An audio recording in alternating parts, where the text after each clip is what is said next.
ang ating Vice Presidente, as any Vice President, ay impeachable officer.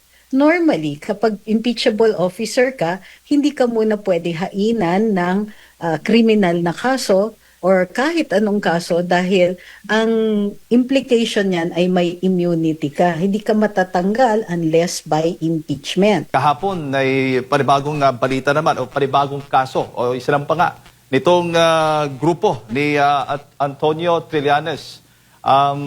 Ano ho ba ang nakikita po ninyo dito, Attorney? Laban po ito kay Vice President Sara Duterte. Papaano niyo po tinitingnan itong paghahain nga ng mga kasong plunder at graft laban po sa pangalawang Pangulo? May sapat ho bang ito para po sa inyo legal na batayan?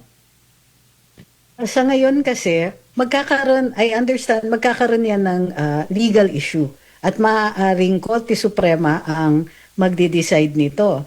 Ang ating Vice Presidente, as any Vice President, ay impeachable officer.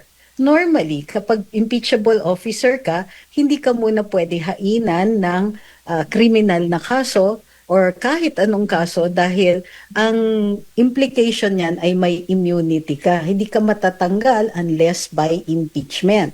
So kung ang issue o ang pinupuntirya dito sa paghain ng mga kriminal na kaso ay para matanggal siya sa kanyang pwesto o kaya hindi niya magampanan ang kanyang duties bilang Vice Presidente, primary dyan ay maging handa para kapag wala ng kapasidad o may incompetence ang Pangulo na madispensahan ang kanyang mga duties and obligations, magampanan ang kanyang duties and obligations, then siya po ang mag-take over.